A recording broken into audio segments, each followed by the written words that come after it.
We have our next proclamation is to Ms. Mildred Muhammad, recognizing her exemplary role in the fight against domestic abuse in Prince George's County. This is being presented by Councilmember Jolene Ivey. Thank you so much, Mr. Chair. I think most of us remember the time of the DC sniper and how fearful we all were at that time. And today we are honoring Mildred Muhammad.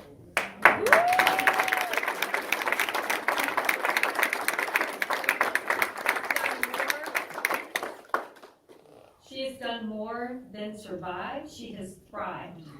And she has gone through so much. Last week on Valentine's Day, I had an event and we honored and supported victims of domestic violence. Mildred Muhammad was our keynote speaker, and she did an amazing job. I mean, people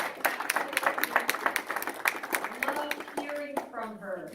And I know it's been some years now, but I don't think it's too late, and it's better than never to do it at all, to present her with a proclamation of appreciation. Whereas,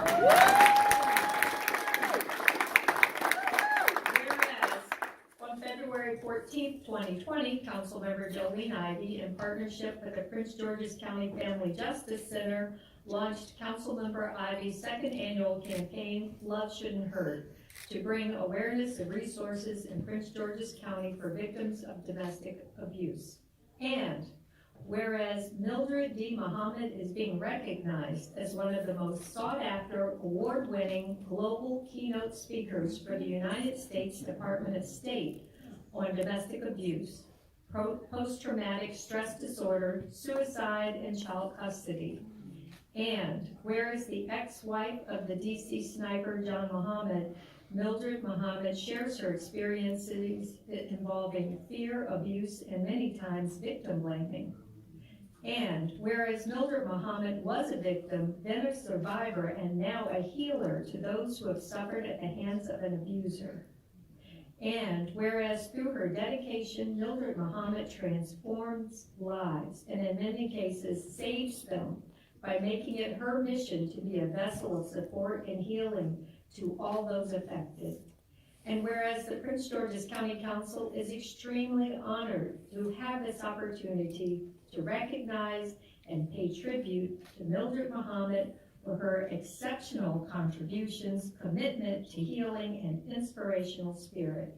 Therefore, be it proclaimed by the Prince George's County Council that Mildred D. Muhammad is lauded for her strength in survival, dedication, and tireless efforts in advocating for domestic violence victims and survivors. It's signed by me, Jolene Ivey, and Todd Turner, Chair.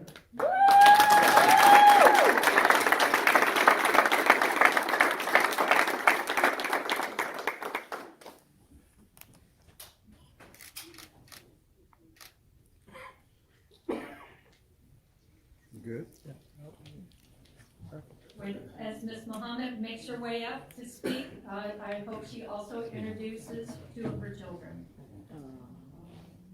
Well, thank you, City Council, and especially Councilmember Jolene Ivey, for recognizing me for this proclamation. I was completely shocked. I had to call my friends and say, what is a proclamation? I want to introduce you to my children, two of them. My oldest daughter is at work. This is Talib Muhammad. John Williams, Jr. During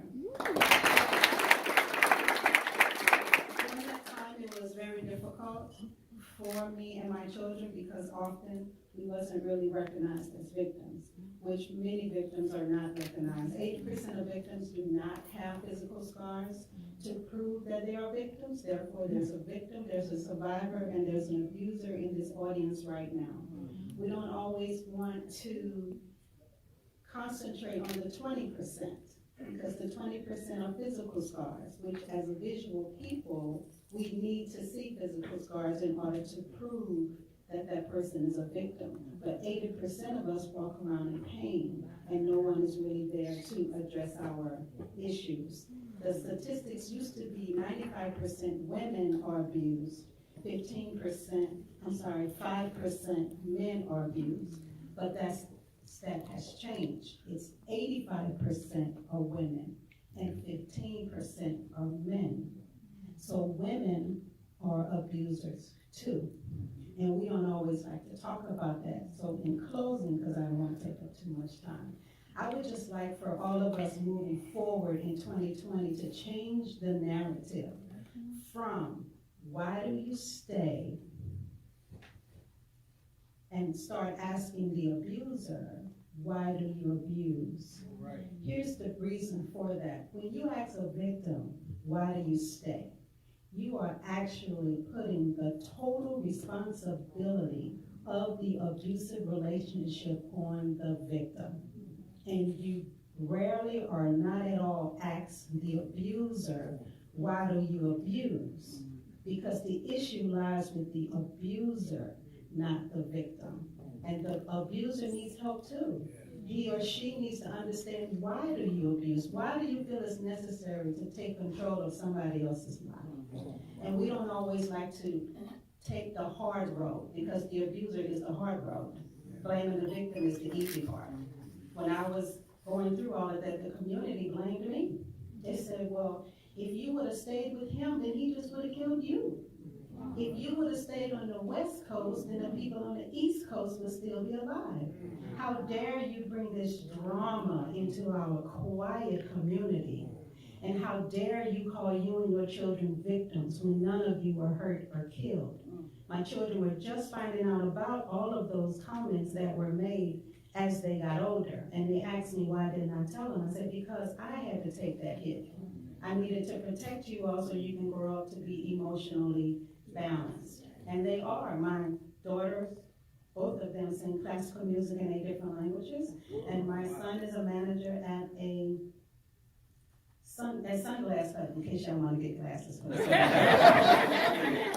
He'll give a discount, I think. But I just want you to know that we are all healed, we're all well, we don't have flashback, we don't have triggers. We've turned over every emotional stone to make sure that we came through it completely healed. And I told my children as they were growing up, you cannot use your dad as an excuse for failure. Yeah. We are not going to go that way. So thank you so much, council members, for this award.